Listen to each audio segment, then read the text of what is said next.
Alors, très bien. Tout d'abord, un grand merci à nos deux intervenants. Et nous aussi, de notre côté, on a une pluie de questions qui fusent un petit peu de partout et qui intéressent un petit peu tout le monde, pas uniquement la communauté des cardiologues, mais également des néphrologues, des réanimateurs, des chirurgiens. Donc, on va tout de suite, sans plus tarder, commencer par la rubrique des questions qui intéressent donc la place des AOD dans le contexte de l'angioplastie coronaire. Donc, question destinée au professeur Lekhal. Donc, vous nous avez très bien démontré que la trithérapie antithrombotique augmentait le risque hémorragique.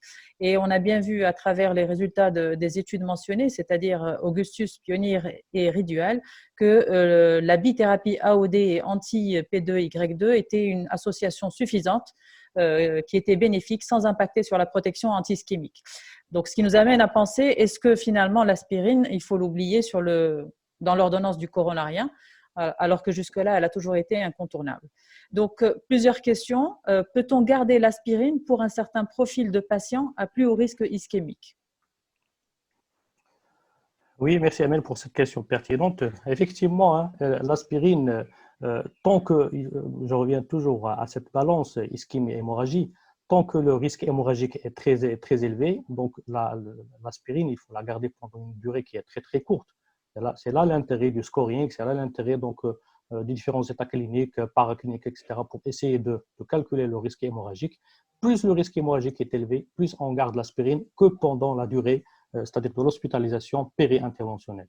Et maintenant, si le risque ischémique est beaucoup plus important, là, l'intérêt de l'aspirine, parce que même les grandes études qui ont été démontrées, l'étude Pioneer, l'étude Augustus, etc., donc les doses qui ont été utilisées, eh ben, l'aspirine, on peut la laisser pendant au moins un mois lorsque le risque ischémique est très important. Donc, parce que personne ne peut dire que la thrombose de stent, c'est la double anti-agrégation plaquettaire qui permet donc de la prévenir et pas seulement la OD.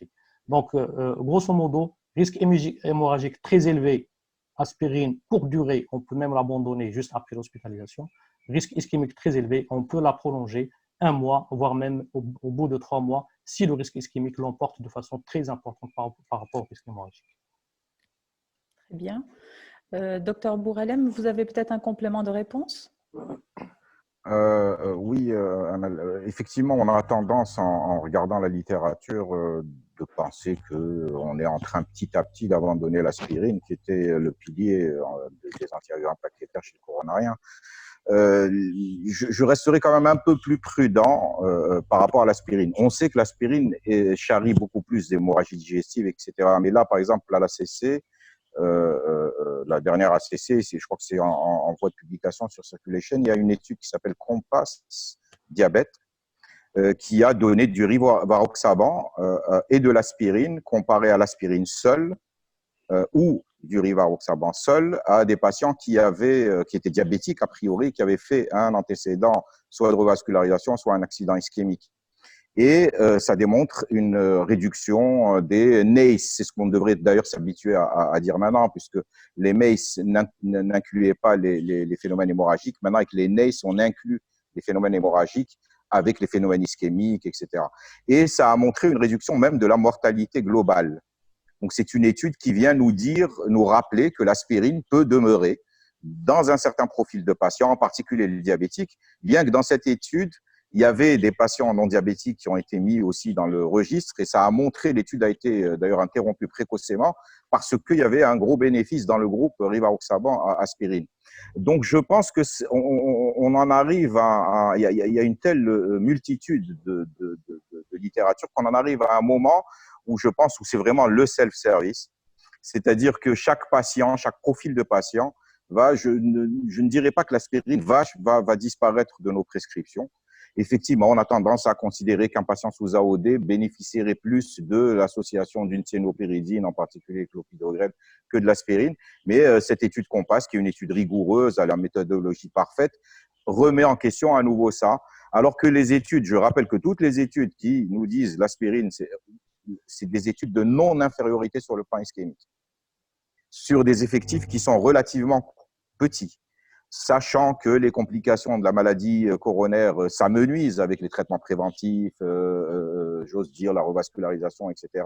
Donc ça peut être un biais aussi sur des groupes si on avait des groupes de malades beaucoup plus importants, on démontrerait peut-être un effet délétère sur l'ischémie, le fait d'abandonner un anticoagulant plaquettaire.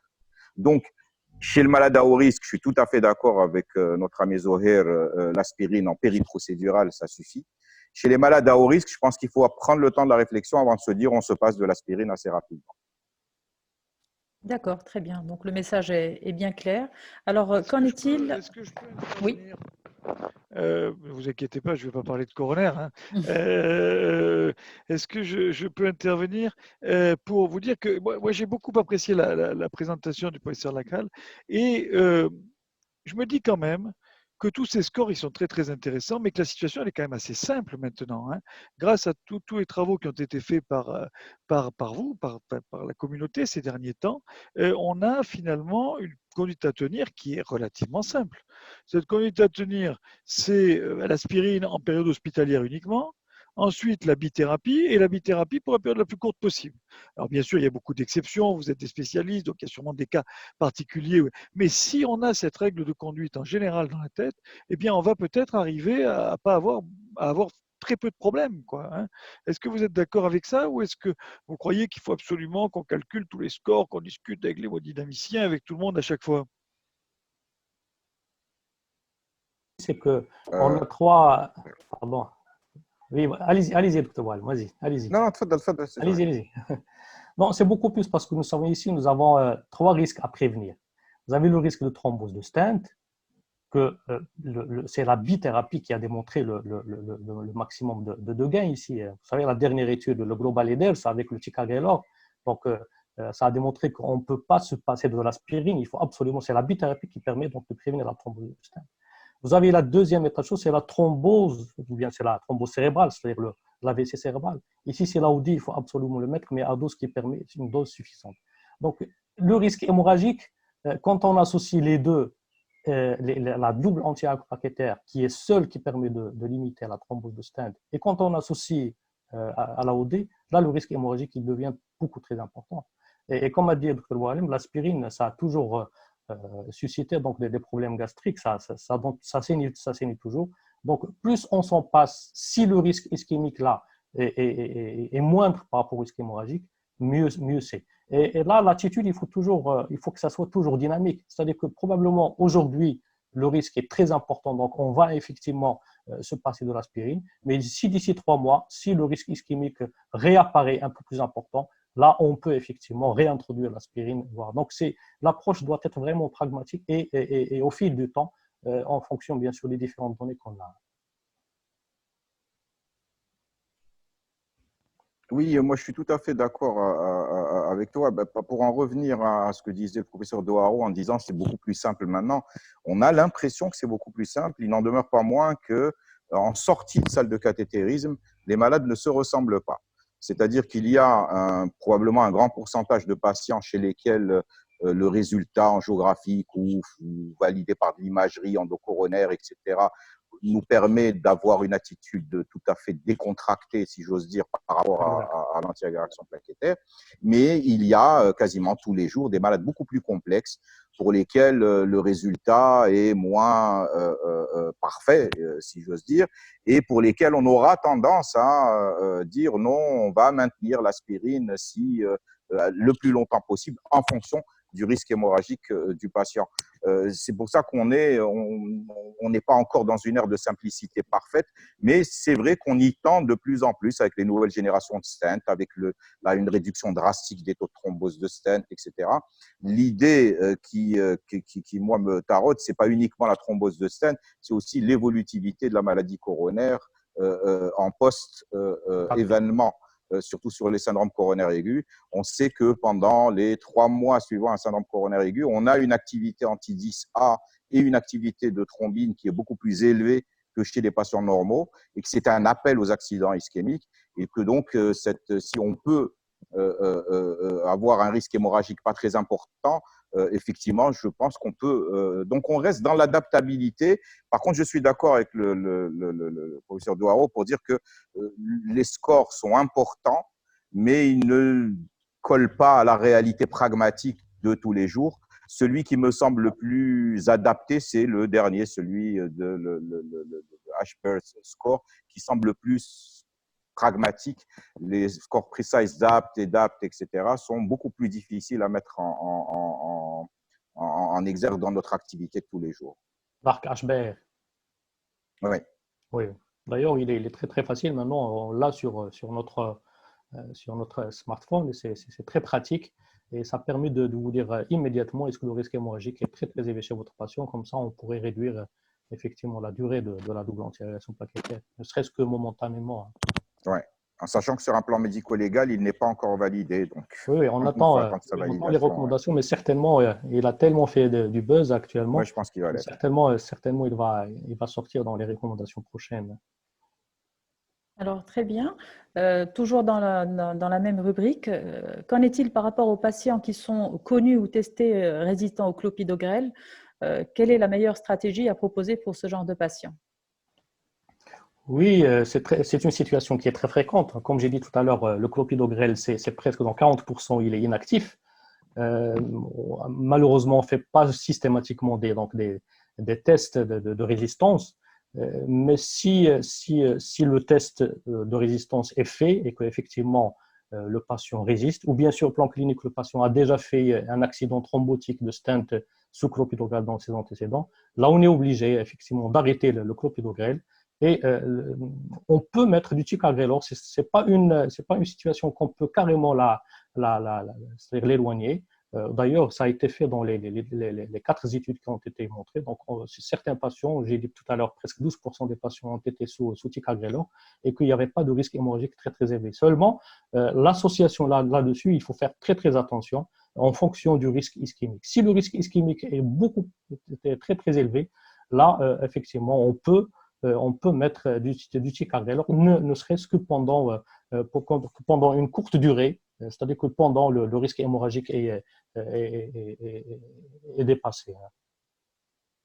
Mais c'est une situation vraiment qui est très difficile, effectivement, parce que les recommandations actuelles, il n'y a pas encore de recommandation qui est très claire. Mettre du ticagrelor ou bien du prasugrel, non. Actuellement, on privilégie beaucoup plus le clopidogrel, mais dans les situations qui sont résistantes, là, un petit peu les complications, oui, c'est très difficile de répondre, mais comme je viens de dire, on ne peut pas éliminer le ticagrelor. Hein.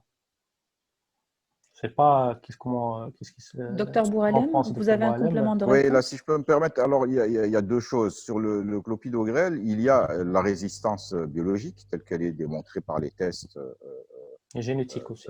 D'inhibition de l'agrégation plaquettaire qu'on a fait à une époque et que quasiment tout le monde a abandonné. Ce qui est assez important à relever, c'est qu'il y a un paradoxe réel entre ce qu'on nous a présenté dans les études comme étant 30 à 40% de résistance au clopidogrel et la réalité clinique. Tout comme Paul Barragan, que doit bien connaître le professeur Doharo, avait démontré aussi à l'époque, il y a plus de 15 ans, qu'il y avait beaucoup de patients qui étaient résistants à la mais que sa traduction clinique n'existait pas. C'est exactement la même chose. C'est comme les malappositions de stent retrouvées à l'échographie endocoronaire sans traduction clinique plus tard. Donc, c'est l'éternelle leçon d'humilité de la médecine. On sait qu'il y a des résistances biologiques au clopidogrel, mais on n'en a pas une expression clinique majeure. On a tous dans notre activité eu des patients qui ont occlu un stent et chez lesquels on a trouvé une résistance au clopidogrel derrière. Mais quand on voit l'effet inverse, c'est-à-dire quand on mesure de manière systématique, on a fait ça pendant des années, l'agrégation plaquettaire, on relevait des patients qui étaient résistants au clopidogrel sans qu'il y ait d'événements cliniques ensuite après la mise en place d'endoprothèses et avec des doses de clopidogrel normales. Donc, je pense que c'est aussi un peu le loup sur le clopidogrel. Les résistances existent, elles sont probablement beaucoup plus importantes biologiques. Leur impact clinique n'est pas encore réellement à la hauteur de ce qu'on a imaginé au départ.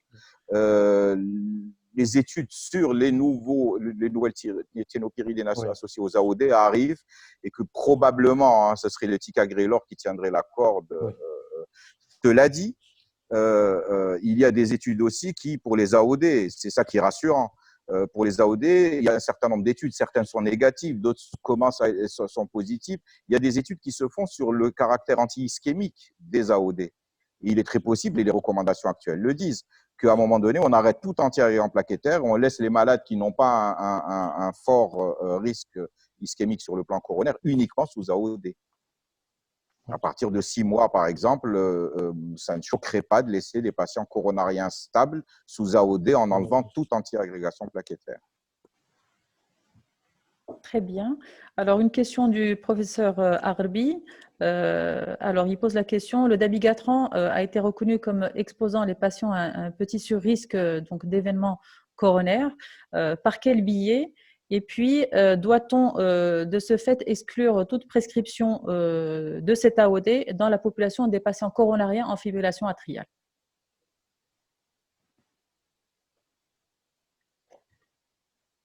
Alors, vous voulez que je réponde pour la deuxième partie ou? Allez-y, professeur De Haro. Allez-y, allez-y. Oui, alors, bon, il est vrai que ce signal, moi j'appelle ça plutôt un signal qu'un véritable surrisque, ce signal a été mentionné par certains dès le début. Et je dirais que la confirmation absolue n'est quand même pas arrivée. Et on n'est pas certain qu'il y ait vraiment un surrisque beaucoup plus important avec le dabigatran. Peut-être que, et c'est ce qui vient d'être dit, peut-être que les anti-10 sont favorables, eux, dans le cadre d'une coronaropathie. Les anti-2 le seraient moins, hein, mais de là à être défavorable, je suis quand même, je ne suis pas tout à fait, enfin, ça n'a pas du tout emporté ma conviction. Donc, si vous voulez savoir ce que je fais dans ma pratique, le fait qu'un patient soit coronarien ou non n'influe pas tellement sur la prescription d'un anti-2. Lorsque je décide de donner un anti-2, et c'est souvent pour des raisons de volonté de diminuer la dose, d'utiliser une faible dose, en raison de l'âge. Vous savez que pour les anti-2, il peut y avoir une adaptation de la dose sur l'âge. Cette adaptation de dose sur l'âge n'existe pas pour les deux anti-10. Elle existe uniquement pour la PIS s'il y a un autre facteur. Et pour le Rivaro, on adapte uniquement sur la clairance selon Cockcroft. Donc, lorsque j'ai envie de baisser en raison de l'âge, parce que le malade est fragile, parce qu'il y a peut-être eu des saignements, etc., de baisser la dose, d'utiliser une faible dose, et que je veux utiliser du DABI 110, je le fais. Donc, je n'ai pas, moi, de contre-indications liées à la coronaropathie, et le dabigatran garde pour moi les mêmes indications qu'il y ait ou non une coronaropathie. Mais je serais intéressé d'avoir l'avis des collègues à ce sujet. Alors, nous, on ne modifie absolument pas l'AOD initial. C'est-à-dire, si un patient est sous DAI, on ne va pas le modifier sous prétexte qu'il a fait un accident ischémique. Et puis, Ludovic Drouet, qui travaille beaucoup sur ça, a la même hypothèse, c'est-à-dire que les anti-10 pourraient être un peu plus efficaces que les anti-2, mais qu'il faudrait des études avec des populations énormes pour montrer une différence significative. Donc, je pense que c'est comme vous l'avez dit, c'est un signal, mais que rien ne viendra répondre de manière précise à ce signal-là, parce qu'il n'y a pas d'éléments probants à ce jour pour dire qu'on est délétère en laissant un coronarien sous un anti-2. Donc, nous, on ne modifie pas le traitement. Professeur Lagal? Oui, tout à fait d'accord. Moi aussi, donc, on n'a pas tendance à changer quoi que ce soit comme quelle molécule en fonction de…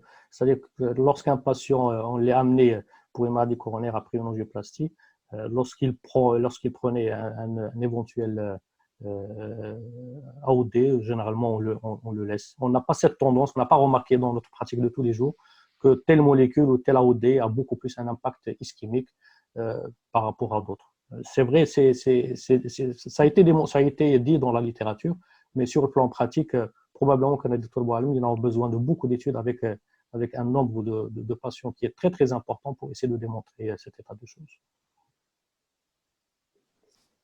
Très bien.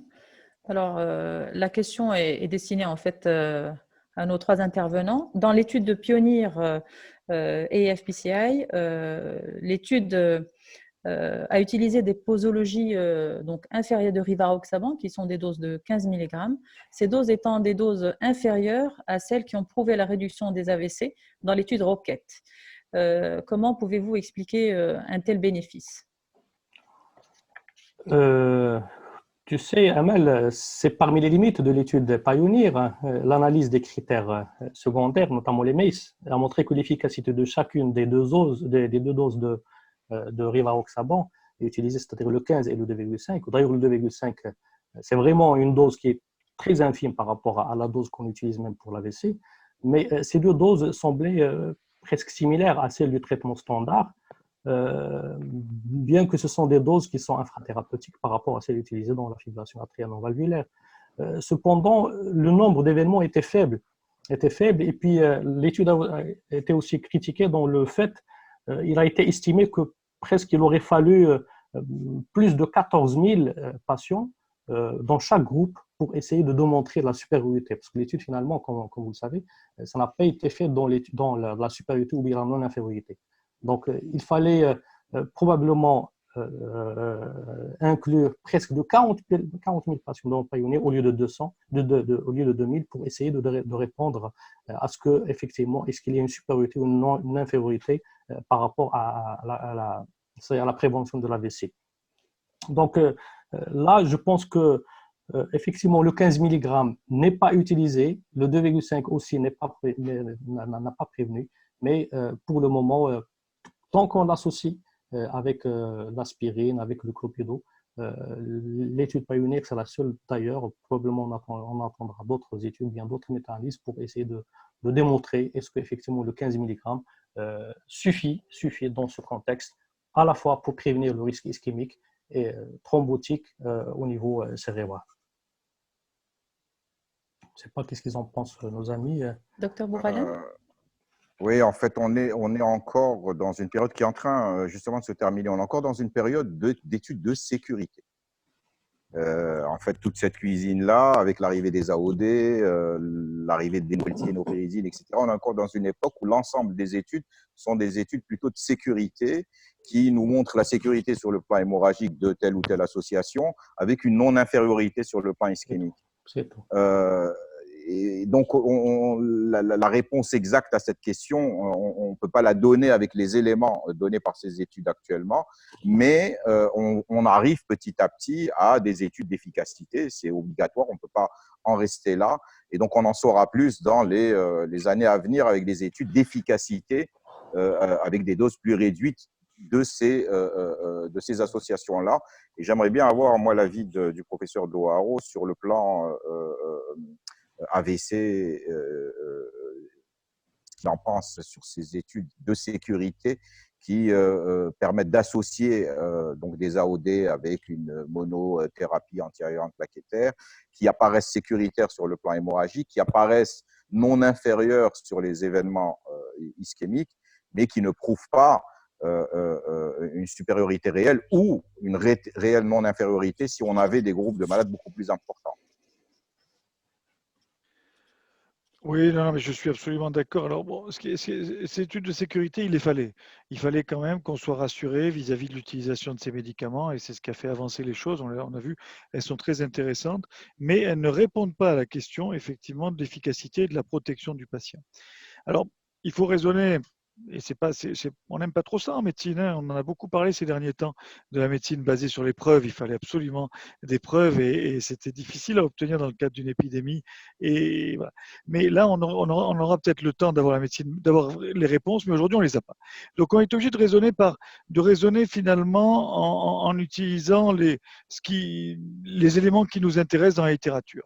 On sait qu'il est relativement sûr d'utiliser ces médicaments en association, et on sait en particulier que la bithérapie est quelque chose qui est extrêmement profitable pour ces patients. Certes, ce n'est pas tout à fait la dose qu'on utilise dans l'AFA, on peut accepter l'approximation. On sait de l'autre côté que ce sont des médicaments qui protègent bien les patients s'ils sont utilisés à une certaine dose. Donc la recommandation a finalement fait un petit peu le mix de toutes ces informations, et la recommandation actuelle, c'est de les utiliser en bithérapie à la posologie, dont la posologie qui a prouvé son efficacité dans le traitement, dans la prévention de l'accident vasculaire cérébral de l'AFA. Donc, ce n'est pas la posologie de pionnier, hein, c'est la posologie habituelle, hein, à laquelle on doit les donner. Donc, ma réponse à la question, c'est que on est obligé de faire un petit peu une entorse à la règle de l'evidence-based medicine, là, dans ce cas-là. On doit vraiment couvrir le risque important qui est le risque d'accident vasculaire cérébral, qui est très dévastateur, je le répète, hein, c'est quelque chose de dramatique. Pour le couvrir, il faut donner la bonne posologie et on est relativement rassuré par les études qui ont montré que c'était finalement assez sûr à une posologie voisine. Donc ma réponse, c'est ben là, même si on n'a pas tout à fait les preuves, on a le droit, grâce aux recommandations, de les utiliser à la posologie de prévention de l'accident vasculaire cérébral pour les AOD et en bithérapie lorsque on est près d'un stenting ou près d'un syndrome coronaire aigu. C'est très bien, parfait. Donc, je pense que les réponses sont très claires par rapport au thème des AOD dans le contexte de l'angioplastie. On va tout de suite passer donc, à la deuxième rubrique des questions que j'ai essayé de regrouper un petit peu. On va aborder les complications hémorragiques liées à la prescription des AOD. Donc, on a bien vu que ces complications hémorragiques à travers ce cas clinique présenté tout à l'heure pouvaient être vraiment redoutables et mettre en jeu le pronostic vital du patient. Mais nous savons tous que dans le processus de prescription des AOD, nous utilisons des scores de risque qui permettent de stratifier le patient, mais le score calculé est un score qui est un score au long cours. Donc, la question qu'on se pose, c'est en cas d'hémorragie imposant l'arrêt des AOD, quel est le risque thrombotique du patient en aigu à l'arrêt des traitements chez un patient qui est en fibrillation atriale, par exemple? Bon, il faut quand même relativiser. Alors, autant je suis quelqu'un qui attire l'attention sur le risque d'accident vasculaire cérébral dans la fibrillation atriale, hein, qui est un risque d'accident vasculaire grave, un risque d'accident vasculaire cérébral dont on le sait, qui sont des accidents très dévastateurs, puisque ce sont des thrombis qui se sont formés dans le cœur, donc des thrombis qui ont une certaine taille, etc. Autant j'insiste sur le fait qu'on peut les arrêter pour une certaine période quand il y a un problème. Et vous savez qu'on peut les arrêter de façon tout à fait recommandée, donc d'après les recommandations, pendant une semaine, quel que soit le score Schatzvask de votre patient, sauf pour les scores très très élevés, mais la plupart de nos malades ont des scores intermédiaires. Le score de Schatzvask moyen du patient que vous traitez pour de la FA, il est en ce moment à 3, 4 si vous voulez. Il n'est pas beaucoup plus élevé. Donc chez ces malades-là, on peut arrêter pendant au moins une semaine. Et en tous les cas, on doit arrêter tant qu'ils sont menacés par l'hémorragie, parce qu'il n'est pas question pour prévenir un risque d'aller en créer un autre. Donc, dans le cas particulier de ce patient, par exemple, qui avait un score de Schatzvask à 4, je crois me souvenir, et qui a fait cet accident. Alors, je ne sais pas s'il a fait un accident hémorragique ou s'il a saigné sur un épanchement péricardique d'une autre nature. On l'a arrêté et on l'a arrêté pendant très longtemps. La OD, on l'a arrêté pendant près d'un mois. On a repris une posologie anticoagulante prophylactique et pas du tout curative, prophylactique parce qu'il avait été alité, etc., assez rapidement, mais on a arrêté les AOD pendant longtemps. Donc il n'y a pas de risque majeur à les arrêter dès lors que c'est justifié, bien sûr, par un événement grave. Et pour une semaine, pas de discussion. Après, ben, ça se discute tous les jours. Et si possible, et si vraiment le malade doit être anticoagulé, là, on va utiliser des posologies uniquement prophylactiques tant qu'il n'est pas sorti du risque hémorragique. Ok, très bien. Et donc, si jamais donc on est dans la situation où l'hémorragie est contrôlée, que ce soit dans un autre contexte, une hémorragie digestive ou une hémorragie, on va dire, cérébrale, à partir du moment où elle est contrôlée, est-ce qu'on est en droit de reprendre les AOD dans un délai un peu plus court que ce délai d'une semaine, particulièrement chez les patients qui sont à très haut risque thromboembolique, comme les patients porteurs de prothèses mécaniques mitrales, à titre d'exemple? Alors, si votre patient a une indication absolue d'anticoagulation, bon, une prothèse mécanique, il recevra des AVK, il a une indication absolue, bien entendu. Si on les arrête, ce n'est pas possible. Donc, il va falloir très rapidement trouver un succès d'année. Donc, ça, c'est un cas très particulier. Mais quand il s'agit de la prévention de l'accident vasculaire cérébral dans la fibrillation atriale, les indications, elles sont certes importante, mais pas absolue à la minute. Donc je dirais que pendant une période hémorragique, la priorité est vraiment à l'hémorragie. Il faut s'assurer que tout soit contrôlé. Pour l'hémorragie digestive, s'il a eu une endoscopie et qu'on a mis des clips sur une lésion qui était en train de saigner, et si on vous dit qu'il n'a plus de risque de saigner, oui, on peut les reprendre. Mais pour une hémorragie cérébrale, je serai beaucoup plus prudent et j'attendrai quand même un certain temps avant de les reprendre. Donc je dirais que l'hémorragie, c'est plus important que l'accident ischémique quand il s'agit d'un risque hypothétique, d'un risque basé sur un score de Schatzvask et sur un score Au-delà de 6, bien sûr, je vais être impatient de reprendre, mais en dessous de 6, je vais me donner le temps. Et très souvent, je vais couvrir toute la période de non-anticoagulation curative par une anticoagulation prophylactique, qui, je reconnais, n'est pas une bonne façon de gérer le problème, mais qui est une façon quand même de préserver un petit peu les risques dans cette période-là. Et je ne vais pas retraiter rapidement à dose curative un patient qui vient de saigner, sauf si on me dit, ben voilà, j'ai cousu la lésion. Bon, ça, c'est sûr. D'accord. Anticoagulation préventive par des AOD à dose réduite ou par une héparinothérapie? HBPM, HBPM. parce qu'il n'y a pas aujourd'hui de prévention par les AOD en dehors de la chirurgie orthopédique, etc. Donc, on ne peut pas utiliser une dose prophylactique d'AOD. Peut-être que ça viendra, mais pas aujourd'hui. Alors, pour ces patients qui sont effectivement à très haut risque hémorragique, est-ce que la fermeture de l'auricule gauche ferait mieux que les AOD? Alors, la fermeture de l'auricule gauche est une méthode qui a prouvé son efficacité chez les patients. Enfin, c'est un petit peu discordant parce que les études qui ont été faites n'étaient pas des études qui ont été faites chez des patients qui avaient une contre-indication formelle aux antivitamines K. Ils ont été comparés aux antivitamines K et pas aux AOD d'ailleurs. Hein, et ils ont montré une efficacité tout à fait comparable chez ces patients-là. Mais en France, leur utilisation, c'est chez les malades contre-indiqués aux anticoagulants, de façon formelle. Donc, chez nous, on ne va pas les utiliser chez un malade simplement parce qu'il a saigné. On va les utiliser chez un malade qui a saigné et chez lequel le spécialiste de l'organe qui a saigné nous dit « vous ne pouvez plus reprendre ». Ce spécialiste de l'organe, c'est très souvent le neurologue qui nous dit « écoutez, il vient de saigner, on lui a fait un scanner cérébral, une IRM, il y a des microblitz partout, il n'est pas question que vous repreniez les anticoagulants ». C'est quelquefois le gastro-entérologue qui nous dit écoutez, il y a des angiomes du grêle et il est illusoire d'imaginer que ce malade ne ressaignera pas, hein, bien sûr. C'est quelquefois l'ophtalmologiste qui nous dit il a saigné dans un œil, il a perdu la vue d'un œil, et si vous continuez à perdre la vue du deuxième œil, et là on ne pourra rien faire. Donc effectivement, il y a des organes comme ça qui sont des organes critiques où on ne va pas pouvoir reprendre. Je répète, après avis du spécialiste d'organes. Hein. Et là, quand ceci est formellement écrit dans le dossier, eh bien oui, on utilise l'occlusion d'auricule. C'est un geste qui est relativement simple. C'est un geste qui aujourd'hui est fait même chez des patients qui sont des patients dans un état assez précaire. Ce sont des patients qui ont déjà fait un accident vasculaire cérébral, etc. Donc c'est une procédure qu'on peut faire dans ces conditions-là. On a des prothèses qui sont des prothèses de bonne qualité, qui s'appliquent aujourd'hui à la plupart des anatomies d'auricules. Et oui, c'est un geste que j'utilise très volontiers, mais pas simplement parce que le malade a saigné, parce qu'un malade a saigné et surtout ne peut plus recevoir d'anticoagulant oral et qu'il a un score de Schatzalsk au moins égal à 4. C'est en France le score qui est retenu. Donc dans ces indications-là, oui, c'est une excellente alternative. Ça ne fait pas beaucoup de patients par an. Dans un centre comme le nôtre, qui est un centre hospitalier universitaire, on reçoit quand même beaucoup de patients avec des corrections. On ne dépasse pas 60 prothèses par an. Donc ce n'est pas des volumes énormes, quoi, si vous voulez, par rapport au nombre de patients qu'on va anticoaguler. Donc, le message par rapport à la fermeture de l'auricule gauche, elle doit être strictement réservée pour les patients donc à très haut risque hémorragique et qui ont une contre-indication formelle aux anticoagulants. Aujourd'hui, c'est l'indication en France. On n'a pas le droit d'utiliser autrement que dans cette indication-là. Et je crois qu'il faut se souvenir quand même qu'on a des études avec des centaines de milliers de patients pour les anticoagulants.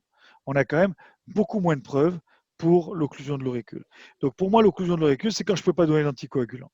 Ça marche, peut-être, mais ce n'est pas une alternative, c'est quand je ne peux pas utiliser les anticoagulants. Peut-être qu'un jour, on aura des études nous montrant que ce sont des alternatives, des études qui sont en cours, mais aujourd'hui, non. Très bien. Donc, on va passer à la deuxième rubrique des questions concernant la gestion des AOD dans le contexte de la chirurgie. Donc, on a bien vu que les AOD répondaient à un cahier des charges qui était long, qui est validé, c'est efficace, avec une posologie fixe, sans interaction alimentaire, avec en plus la possibilité d'avoir à disposition 2 antidotes. Donc, en l'occurrence ici, uniquement l'Idarucizumab. Alors, dans un contexte de chirurgie, peut-être que vous avez répondu à la question, mais la question est récurrente. Est-ce que le monitoring des AOD est utile ou futile? Et dans quelle situation clé peut-il être justifié? Jamais. Pas de monitoring des AOD parce qu'on va opérer un patient. Pas de monitoring des AOD parce qu'on va opérer un patient, sauf si on va l'opérer en extrême urgence. ce qui était le cas par exemple de notre patient, et qu'on suspecte surdosage, etc., ou on ne sait pas quand il a pris sa dernière prise, etc. On a besoin de connaître, mais pour un malade qui va être opéré en extrême urgence, mais en aucun cas pour une chirurgie programmée ou pour une chirurgie qui va être faite dans 12 heures ou dans 14 heures. C'est uniquement pour l'extrême urgence. Et si on l'a fait chez ce malade, c'est parce qu'il avait deux critères pour le faire. Premièrement, il allait avoir un geste, et le chirurgien, l'anesthésiste, voulait savoir quand même si il était à un taux très élevé d'anticoagulants ou non, hein, premièrement. Et deuxièmement, il avait une insuffisance rénale galopante. Et donc, on ne savait pas du tout où il était sur la courbe. Il aurait pu très bien avoir 900 nanomoles par millilitre. Et là, c'était vraiment un taux très, très élevé. Il aurait pu avoir un taux un peu plus bas, et c'était son cas. Donc, pas de dosage, c'est bien écrit dans les recommandations du GIHP, sauf en extrême urgence pour un patient qui prend des AOD et chez lequel une chirurgie imminente doit être réalisée. Alors, dans le contexte d'une chirurgie urgente et à haut risque, quels sont les moyens pour antagoniser l'effet des AOD en l'absence des agents de réversion spécifiques?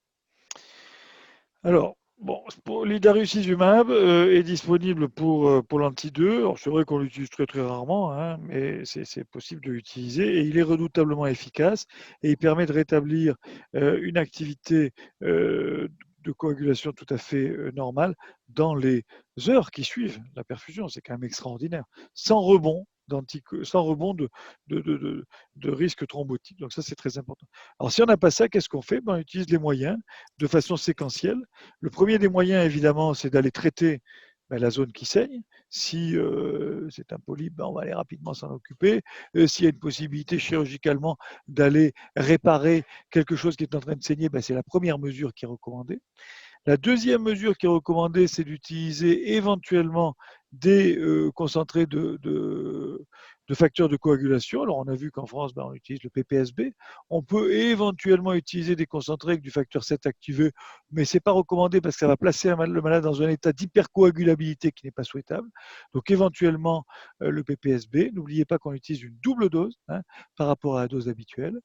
Et puis, il y a des choses un peu plus anecdotiques. On peut dialyser le dabigatran, on peut utiliser le charbon. Enfin, je dois dire que ce sont des situations qui sont rarissimes. N'oublions pas que la meilleure façon d'antagoniser un malade, c'est d'attendre un petit peu. Plus le temps passe, et plus il va se retrouver avec des taux d'anticoagulants bas dans le sang.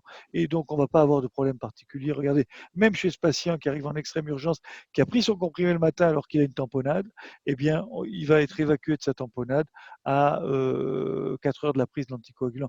Donc voilà, il y a des solutions, elles existent. Il faut le dire aux malades parce qu'ils ont beaucoup lu que s'ils prenaient ces médicaments, c'était comme un train qu'on ne peut plus arrêter, c'est dramatique, il n'y a aucune solution. Il faut leur dire qu'il y a des solutions, mais il faut quand même leur rappeler qu'on va avoir exceptionnellement à s'en servir.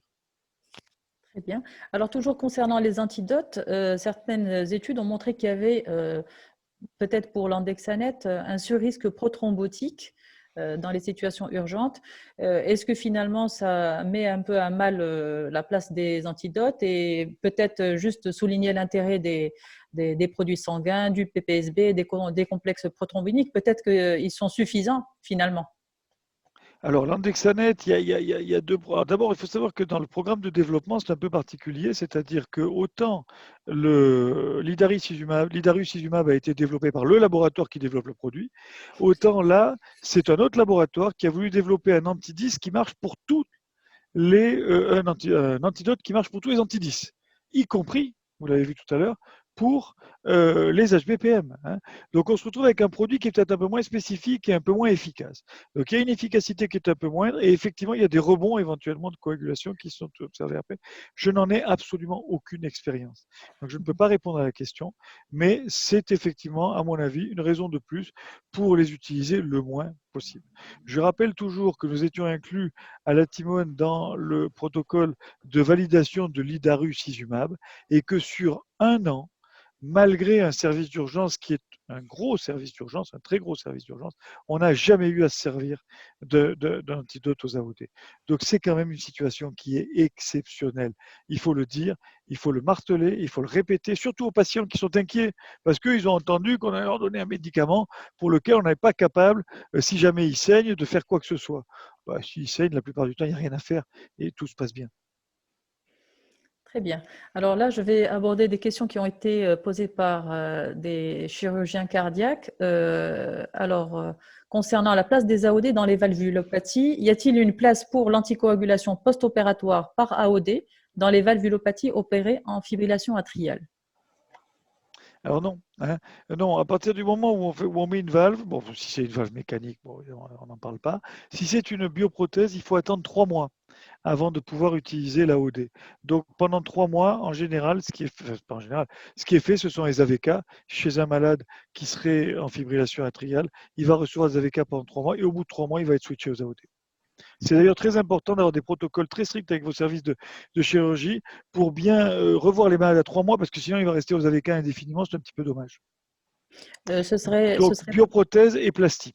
et plastie mitrale. Voilà, c'était Et ça la TAVI. question. Oui. Et TAVI, d'accord. TAVI en FA, j'entends, hein, parce que TAVI sans FA, il n'y a pas d'indication d'anticoagulation. Très bien. Alors, donc là, On va peut-être en savoir plus pour le TAVI, puisque vous savez qu'il y a une étude qui va être présentée par Jean-Philippe Collet à l'AHA, on espère, à l'AHA. On va voir ce que ça va donner. Mais la première étude sur les AOD dans le TAVI n'était pas efficace. D'accord, ok. Voilà. Alors, on va tout de suite passer à la place des AOD dans le contexte de la cardioversion. Les résultats de l'étude XVERT concluaient à l'équivalence des AOD et des AVK en termes d'efficacité et de sécurité dans le contexte de la cardioversion. Donc, la question que l'on se pose concerne les patients qui sont naïfs de tout traitement anticoagulant et pour lesquels on a envie de faire une procédure de cardioversion rapide. Est-ce que les AOD sont une alternative sûre et efficace comparativement à la stratégie classique héparine AVK?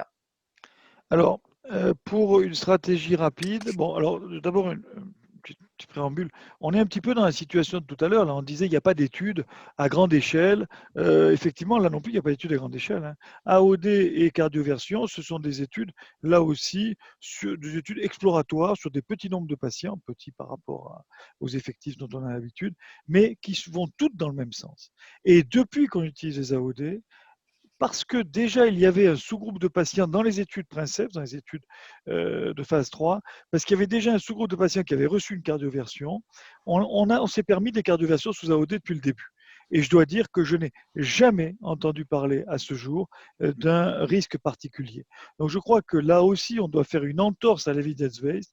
Et même si on n'a pas les études qui le prouvent de façon formelle, on doit accepter par la pratique cette efficacité équivalente des AOD par rapport aux AVK. Alors la question que vous posez est un petit peu différente. C'est pour le protocole rapide. Alors on sait qu'on a un protocole rapide qui est possible. Alors d'abord, ce protocole rapide, il a été un petit peu dévoyé au fil du temps. C'est-à-dire que normalement, le protocole rapide, c'était 48 heures d'héparine. Et puis, il y a quelques années, mes internes commençaient à me dire, mais il est sous AVK depuis 48 heures, efficace, on va le choquer. Je leur disais, mais vous faites des bêtises. L'étude acute, c'était sous héparine. Et puis, je me suis rendu compte qu'effectivement, on commençait à lire dans certains articles qu'il était possible de faire une entorse avec les AVK. Eh bien, on peut faire exactement la même entorse avec les AOD. Il y a une étude qui s'appelle l'étude Emanate avec l'apixaban qui prouve qu'on peut utiliser donc les AOD pendant une période courte, c'est-à-dire 5 prises. 5 prises, c'est-à-dire 2 jours, en fait 48 heures, hein, dans le cas particulier de l'apixaban, avant de faire une cardioversion. Et par extension, on peut faire la même chose avec les autres AOD. Et il y a même une possibilité de faire une cardioversion ultra rapide, ce que font les Allemands. Et c'est une étude qui a été Emanate, qui a été menée essentiellement en Allemagne. Eh bien, on peut faire une cardioversion ultra rapide après une dose de charge de l'AOD qui est de 2 comprimés de l'apixaban au lieu d'un comprimé, 2 comprimés en une prise, et on pourrait faire une cardioversion dans les heures qui suivent, après bien sûr avoir fait une ETO éliminant la présence d'un thrombus intracardiaque. Donc oui, il y a une place pour les AOD pour la cardioversion rapide, et il y a peut-être même une place pour les AOD pour la cardioversion ultra rapide. Mais restons classiques, 48 heures d'AOD, ETO bien sûr, hein, et cardioversion sont tout à fait possibles, de la même façon qu'on pouvait le faire avec l'héparine. Et les AOD, ce sont de l'héparine, hein, c'est de l'héparine orale. C'est une HBPM par voie orale. Très bien, parfait. Alors là, j'ai un certain nombre de questions concernant la fibrillation atriale infraclinique. Donc, lorsqu'elle est découverte dans les mémoires des prothèses des patients, que ce soit des pacemakers ou des défibrillateurs, eh bien, ces patients-là semblent être beaucoup plus exposés à des risques thromboemboliques. Donc, la question est la suivante. À partir de quelle charge d'arythmie doit-on considérer que le patient est éligible à une anticoagulation s'il est jugé à haut risque? Alors, c'est une question qui est très intéressante parce qu'elle va nous amener à discuter un petit peu la valeur des choses. Effectivement, il y a des études, et en particulier une étude qui est l'étude ACERT, qui montre que quand on a dans les mémoires de son stimulateur cardiaque de la fibrillation atriale, alors dans ACERT c'était plus de 6 minutes de fibrillation atriale parce que c'était l'algorithme de détection de la fibrillation par l'appareil qui était comme ça. Eh bien, quand on a de la fibrillation, même de très courte durée, on a un surrisque d'accident vasculaire cérébral. Donc, il serait logique de dire, eh bien, donc on va anticoaguler les patients qui ont ce surrisque et ils auront moins de risques. Eh bien, en fait, il n'y a pas d'études qui montrent que le fait d'anticoaguler des patients qui ont une fibrillation atriale infraclinique détectée dans les mémoires d'un stimulateur ou d'un défibrillateur, le fait de les anticoaguler va permettre d'avoir moins de risques. Il n'y a pas d'études qui l'aient montré. Donc aujourd'hui, on n'a pas le droit de raisonner en se disant j'ai vu de la FA dans les mémoires de l'appareil de mon patient, je vais le traiter. Et pourtant, on a envie de le faire, puisqu'on sait très bien que si on voit de la FA, ben, il faut que si ce malade n'avait pas un stimulateur, mais qu'on avait vu de la FA sur un électrocardiogramme, on le traiterait. Alors, quelle est la façon dont la société, dont nos recommandations sont construites aujourd'hui? D'abord, ce qu'on nous dit, c'est que si vous voyez des FA dans la mémoire d'un appareil, eh bien, cherchez surtout à les mettre en évidence sur un électrocardiogramme, car c'est à partir de ce moment-là que vous serez en droit d'anticoaguler vos malades. Ça, c'est la première chose. Et la deuxième chose, mais celle-là, elle n'est pas recommandée, elle est simplement conseillée, c'est calculer le score Schatzvasc de votre malade. S'il est élevé, anticoaguler votre patient à partir du moment où il a une charge en fibrillation atriale significative. Significative, ça veut dire 24 heures, en gros. Donc moi, quand j'ai plus de 24 heures de FA entre deux contrôles de stimulateur, chez un malade qui a un Schatzvasc supérieur ou égal à 2, je l'anticoagule. Sinon, si j'ai moins que ça, eh bien, j'essaye simplement par des holters de voir s'il fait de la FA et s'il n'entre pas dans les indications d'anticoagulation plus classiques de la fibrillation atriale. Donc aujourd'hui, voilà, il n'y a pas de réponse définitive à cette question-là. Mais l'idée qui consisterait à dire, puisqu'il y a un surrisque, j'anticoagule, je diminue le risque, ben finalement, elle a été un petit peu remise en question par les rares études qui se sont intéressées à la question. Très bien. Alors, vous avez bien insisté sur la nécessité de documenter l'AFA par un électrocardiogramme. Alors, je vous coupe pas mal, je Ouais. complète un tout petit peu quand même pour que ça soit clair. Pourquoi ça? Parce que finalement, pourquoi c'est différent d'avoir de la FA sur un stimulateur et de la FA sur un électrocardiogramme? Eh bien, tout simplement parce que très probablement, le malade qui a de la FA sur son stimulateur, il en a un peu moins souvent que celui qui en a sur un électro, puisque le stimulateur le surveille 24/24, 7 sur 7. C'est pas étonnant que de temps en temps on sorte de la FA. Par contre, pour avoir de la FA sur un électro, il faut quand même qu'elle soit assez fréquente. Donc on est peut-être en train de sélectionner des malades qui ont un risque très bas, qui n'ont pas le risque habituel d'accident embolique de la FA quand on les trouve sur un stimulateur. Alors je dis pas qu'il ne faut pas le faire, mais voyez, mettez-vous des limites, mettez-vous une limite de charge, alors ça peut être 24 heures, ça peut être 48 heures, ça peut être ce que vous voulez, et un score de Schatzvasc en regard relativement élevé pour anticoaguler votre patient. D'accord, ok. Alors, quand il s'agit d'un patient qui a fait un événement embolique systémique dans les mois qui précèdent l'interrogation de son pacemaker, est-ce qu'on peut dire qu'il y a une relation temporelle entre l'événement embolique et éventuellement des tachycardies atriales enregistrées dans les mémoires? Alors ça aussi, c'est une question très intéressante et c'est important de se poser ces questions-là, parce que ça nous fait un petit peu réfléchir. La fibrillation, les patients qui font de la fibrillation atriale ont plus de risques de faire un accident vasculaire cérébral que ceux qui ne font pas de fibrillation atriale. Est-ce que c'est vrai ou est-ce que c'est faux? C'est vrai, C'est vrai, il n'y a oui. pas de problème. Bon, d'accord.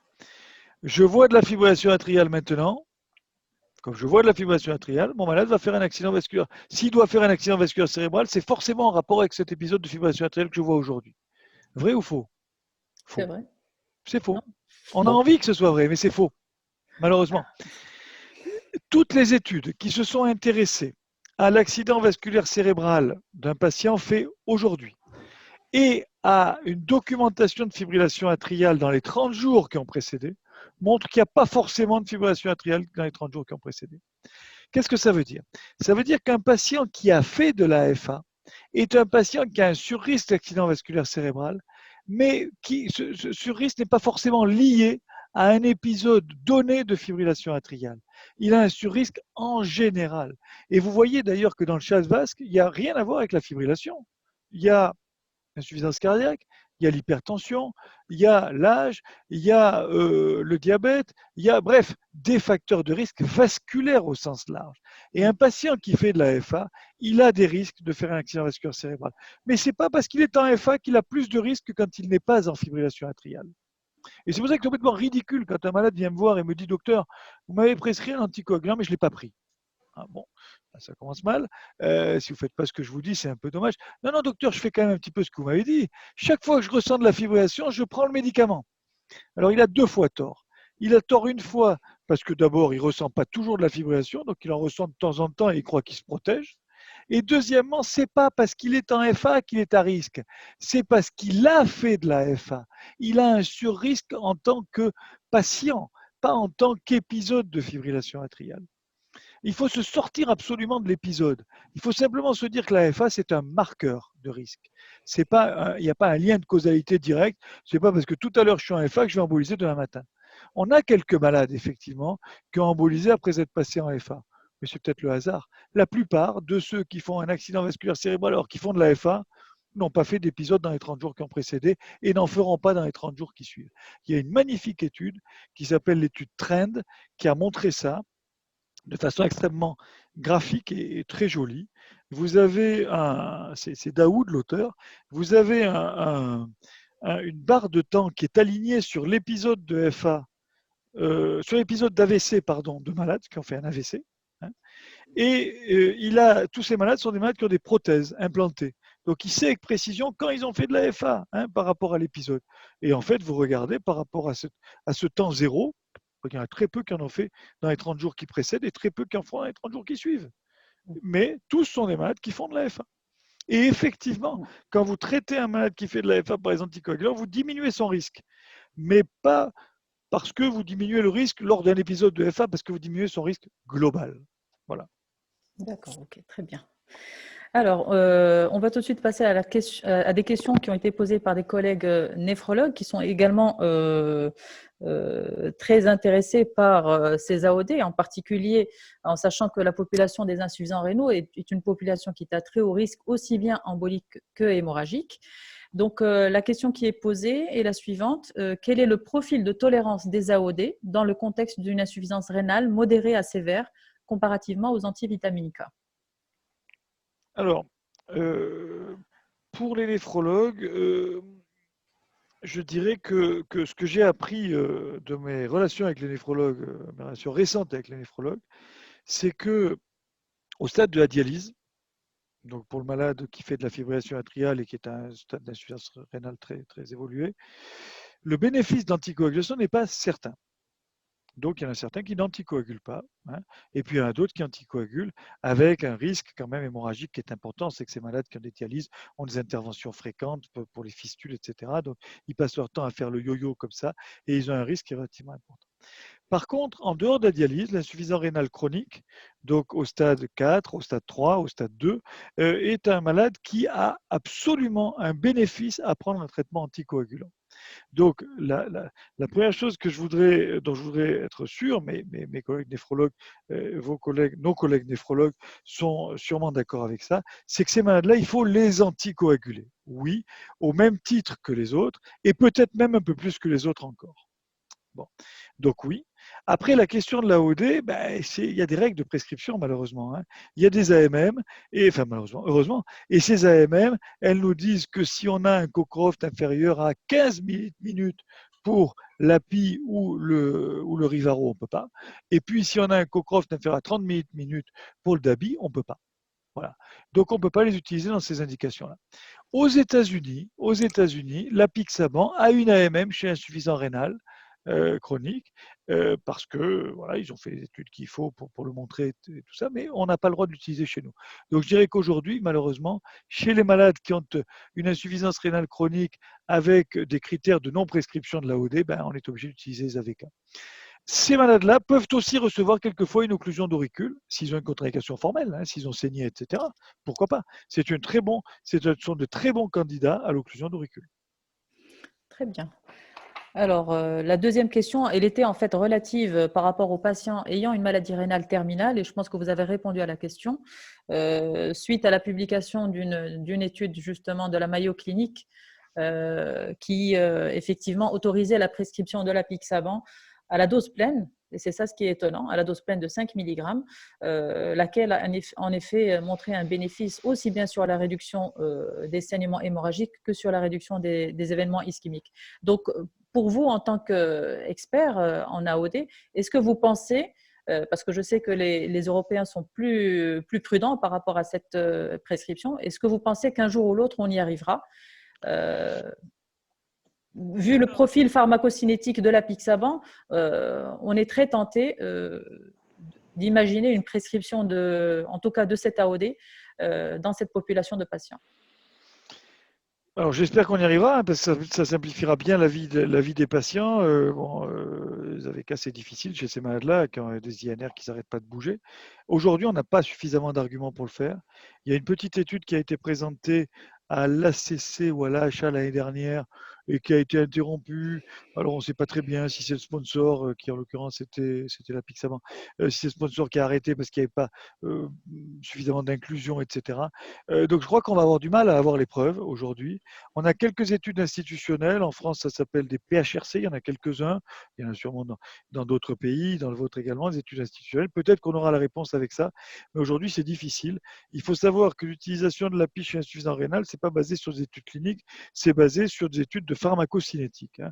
Donc on est là aussi un petit peu dans l'histoire qu'on racontait tout à l'heure, qui était l'histoire des tests de résistance au Plavix. Et puis après, dans la clinique, ça ne s'est pas tout à fait traduit de la même façon. Bon, là, ça aboutit sur une AMM. J'espère qu'il y aura beaucoup de patients américains qui vont être traités et qu'on va vite savoir que c'est sûr et qu'on va pouvoir l'utiliser chez nous. Mais aujourd'hui, on n'a pas du tout les éléments pour ça. Très bien. Alors, je suis en train de voir un petit peu les dernières questions. Alors, c'est des questions qui sont très intéressantes puisque la population des patients octogénaires sont des patients qui sont souvent concernés par cette prescription des anticoagulants. Et malheureusement, malgré les recommandations qui sont claires, il persiste un mésusage des anticoagulants. Est-ce que l'on peut prescrire en toute sécurité les AOD chez les sujets âgés au-delà de 75 ans et lequel prescrire en priorité? Alors, vous savez, c'est toujours pareil. À partir du moment où on avance en âge, on est forcément à un risque plus important. Alors, effectivement, le patient âgé, 70 ans, 75 ans, pardon, 80 ans, 85 ans, est un patient qui a un risque hémorragique plus important que le patient plus jeune traité par anticoagulant, bien entendu. Mais, parce qu'il y a un mais, il a un risque embolique plus important également, parce qu'il est âgé. Et vous savez que dans le CHADVAS, ce qui pèse le plus lourd, c'est l'âge. Donc, ce risque embolique étant plus important, le bénéfice net, c'est-à-dire, si vous voulez, le risque, le bénéfice, une fois qu'on a soustrait le risque hémorragique, le bénéfice net est d'autant plus important que le patient est âgé. Donc oui, il faut anticoaguler nos patients âgés. Oui, il faut les anticoaguler. Par contre, il faut le faire en connaissance de cause, c'est-à-dire que, bien sûr, ces patients qui ont quelquefois besoin d'une réduction de posologie. On sait que la réduction de posologie peut être faite uniquement sur l'âge avec le DABI, peut être faite sur l'âge plus un critère de risque de saignement. En fait, l'âge suffit en général. Ça fait partie des critères de réduction de dose avec l'API, mais il en faut 2. Et pour le DABI, pour le Rivaro, pardon, c'est le Cockcroft, mais le Cockcroft est très influencé par l'âge. Donc souvent, on va avoir à réduire la dose. Donc oui, on peut les utiliser. Il faut les utiliser aux bonnes posologies. Et puis, il faut les utiliser avec les précautions. C'est-à-dire que mes collègues gériatres me disent, eh bien, quelquefois, on fait passer une infirmière une fois par jour pour donner le médicament, pour être sûr qu'il ne se trompe pas, parce qu'il ne faut pas l'oublier, il ne faut pas non plus en prendre deux, hein, donc il faut faire un petit peu attention. On va faire attention au risque de chute chez ces patients-là. Ben oui, on va mettre en ordre les choses pour qu'il y ait le risque minimal de chute. Il n'y a jamais un risque zéro, mais un risque minimal. On va s'assurer que la cognition est bonne, et si elle n'est pas bonne, eh ben, il y a une tierce personne qui viendra donner le médicament. Bref, on va encadrer de très très très très près la prescription du médicament, mais j'ai des malades nonagénaires qui prennent un anticoagulant oral direct, hein. Et je pense que vous aussi, bien sûr. Très Petite bien. question, Et ce... professeur Oao, Oui. pardon, Amel. C'est Oui, juste pour le sujet âgé. Vous préférez beaucoup plus le Hasbulin ou bien le score Atria pour le sujet âgé? Alors, je dirais que ces scores sont intéressants pour essayer de corriger certains facteurs, hein. Mais ce n'est pas des scores pour contre-indiquer vraiment le médicament. Mais moi, j'aime bien le Atria est très bien, hein. Le Atria est probablement supérieur au Hasbled. Il fait intervenir la fonction rénale en plus. Le Hasbled, il est pas mal aussi. À vrai dire, je vais vous faire un aveu, hein, je vous ai fait tout à l'heure un aveu pour les scores chez le coronarien. Je n'utilise aucun score pour savoir si mon malade va saigner. Je fais attention. Et puis voilà, parce que de toute façon, s'il est complètement contre-indiqué, ben il est complètement contre-indiqué, on n'en parle plus. Là, on va aller à une occlusion d'auricule. Et puis, s'il est simplement contre-indiqué, enfin, si on m'appelle à la prudence parce qu'il a un certain âge ou parce qu'il a des comédications, parce qu'il y a des choses comme ça, ben, je vais essayer de faire la part des choses, d'éliminer le plus de comédications, voilà, et de faire très attention. Donc non, j'utilise ni l'un ni l'autre, mais oui, on peut les regarder, au moins pour savoir qu'un malade est un petit peu à risque et pour essayer de corriger les choses. C'est d'ailleurs la recommandation de l'ESC, c'est pas de les utiliser pour venir contre-indiquer l'anticoagulation, mais de les utiliser plutôt pour encadrer mieux l'anticoagulation. Et On pour parle répondre à... souvent des 4 C, la cognition, la communication, Exactement. la chute et puis le Cockcroft. Donc Tout les à 4 fait. C pour essayer de... Voilà, mais finalement, c'est la médecine, hein. C'est la Ouais. médecine, il faut faire attention. Le malade est âgé, il ne faut pas lui prescrire le médicament s'il a la contre-indication, c'est le Cockcroft. S'il risque de tomber, si il a trop cognitif, ben, on va essayer de lui prescrire avec un bon environnement, etc. Hein, bien sûr, tout à fait, tout à fait, tout à fait d'accord. Et pour le choix d'un médicament plutôt que d'un autre, j'ai pas de choix. Je veux simplement dire une chose, c'est que dans l'étude sur le dabigatran, il y avait 3 bras, et les 3 bras, enfin les 2 bras d'Abi, 150 et 110, ont montré leur efficacité. Enfin, le 110 était équivalent aux AVK et le 150 était supérieur. Donc s'il y a une molécule qu'on peut utiliser à la posologie réduite en se disant qu'elle a prouvé son efficacité, c'est celle-là, hein. Alors, moi, j'utilise, à vrai dire, n'importe lequel des 3, mais je vous ai fait tout à l'heure une confidence que quelquefois, j'utilise le DABI à 110, surtout quand il y a un risque de saignement important ou quand il y a un risque de chute important, etc. Là, j'aime bien utiliser à faible dose et le 110 est utilisable. Quelquefois, vous ne pouvez pas utiliser à faible dose avec l'API. Parce que votre malade, il a 88 ans, mais il fait 90 kilos et il a une créatinémie à 99. Donc là, vous ne pouvez pas réduire la dose. Donc je préfère utiliser à ce moment-là le DABI. Donc c'est uniquement un choix personnel, hein, voilà. Mais ce n'est pas beaucoup de malades, c'est très peu de malades. Pour le digestif, c'est la même chose pour vous, Dr. Oao? Écoutez, je sais que chaque fois que je dis que je n'ai pas constaté des saignements digestifs très très importants avec les AOD, j'ai des collègues qui me disent ouais, c'est parce que tu ne revois pas tes malades, parce que tu ne reposes pas la question, parce que Amel me connaît, je pose beaucoup de questions aux patients, d'ailleurs pas qu'aux patients, je pose beaucoup de questions à tout le monde. Donc quand même, je pense que s'il saignait plus, on le saurait. Moi, j'ai pas l'impression qu'il saigne beaucoup plus. Voilà. Alors peut-être que le DABI fait un peu plus saigner. On sait très bien que l'acide tartrique qui est contenu dans le comprimé peut faire un peu plus saigner. Pourquoi pas? Mais j'ai pas eu ce problème. Je reconnais, je dois vous dire que je n'ai pas eu ce problème en pratique. Très bien. Souvent. Alors, on va terminer donc cette session par une dernière série de questions sur la place des AOD dans le contexte carcinologique, puisque ça revient un petit peu. Donc, dans le contexte carcinologique, que ce soit en prévention primaire ou secondaire, y a-t-il une place pour les AOD? Et si oui, lesquelles? Vous parlez de l'AFA? Oui, c'est les patients D'accord. cancéreux qui sont en FA. Alors aujourd'hui, on raisonne par assimilation. On commence à avoir des études qui nous montrent qu'on peut les utiliser, les AOD, chez le patient qui a de la thrombose veineuse, hein, vous le savez. Oui. Il y a un AOD qui a montré qu'il était utilisable dans le cadre du traitement de la thrombose veineuse profonde chez le patient cancéreux. Donc, on peut quelquefois on peut l'utiliser. Et par analogie, on l'utilise quelquefois dans la fibrillation atriale. Les recommandations sont assez permissives, mais à vrai dire, il n'y a pas d'études. Elles vont arriver, hein, les études. On va avoir bientôt des éléments pour le faire. Aujourd'hui, il n'y a pas d'études qui vous disent de ne pas le faire, et il n'y a pas d'études qui vous disent de le faire. Donc, il faut les utiliser avec prudence. On vient de parler de saignement digestif. Il est évident que chez un patient qui a un antécédent néodigestif, on va être embêté à utiliser les AOD parce qu'on sait qu'ils font là, dans ce contexte-là, peut-être un petit peu plus saigner. Donc, c'est du bon sens. Il n'y a pas de contre-indication. On peut les utiliser et on peut utiliser n'importe lequel, mais faites attention aux patients qui saignent sur le plan digestif et sur le plan urinaire pour leur néo. Là, on va quelquefois être obligé d'utiliser ce qu'on faisait classiquement, c'est-à-dire une HBPM ou bien la VK. Mais voilà, indépendamment de ces situations-là, c'est uniquement par assimilation à ce qu'on observe dans la thrombose veineuse profonde qu'on les utilise. On n'a pas aujourd'hui de. Alors, on va peut-être les avoir. Les recos vont être refaites là, et peut-être qu'on aura maintenant l'autorisation. Mais jusqu'à présent, dans les recos, ce n'était pas marqué. On raisonnait par analogie. Ok, très bien. Bon, bah, écoutez, je pense que notre réunion arrive à sa fin. J'espère qu'à travers ces différents cas cliniques, nos orateurs ont très largement répondu aux nombreuses interrogations. Et donc, sans plus tarder, je vais d'abord passer la parole à mon ami le docteur Bouralem pour nous dire un petit mot avant la conclusion finale de notre présidente.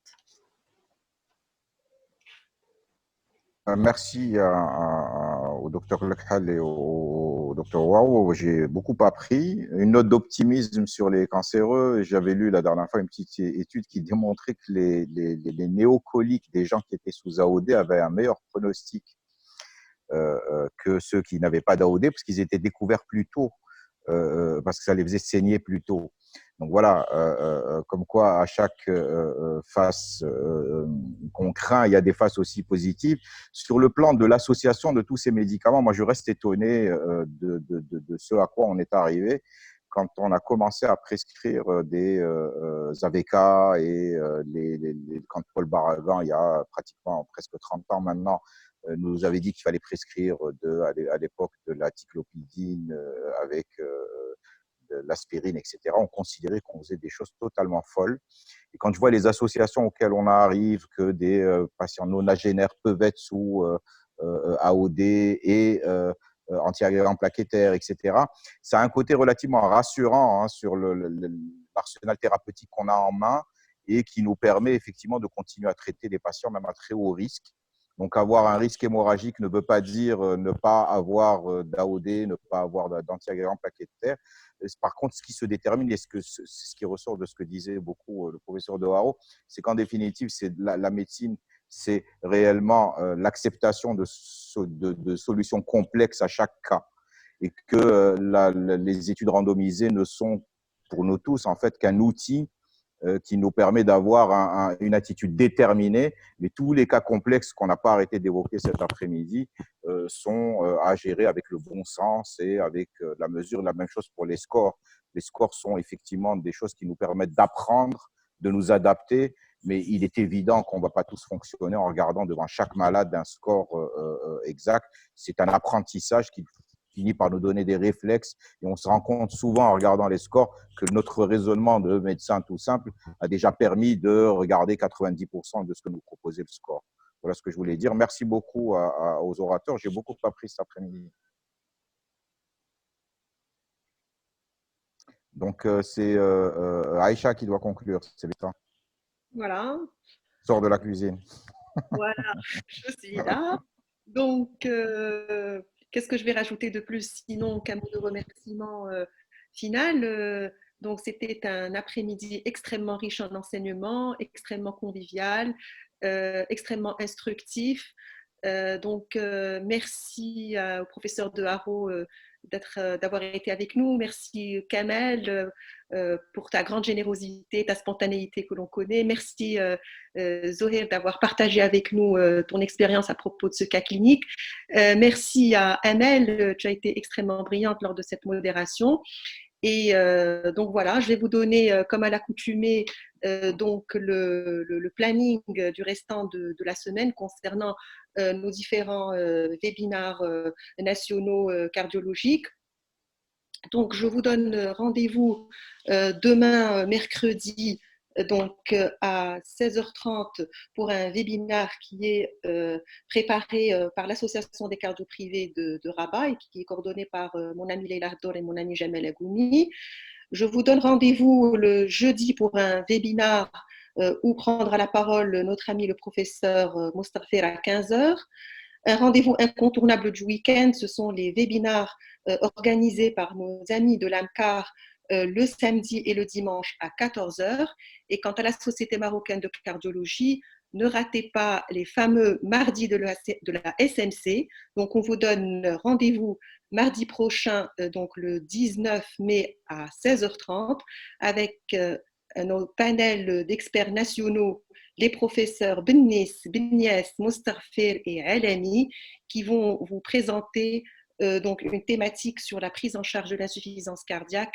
Ne ratez pas ces différents rendez-vous. Et quant à moi, je vous souhaite un excellent bon appétit et vous dis à demain. Au revoir.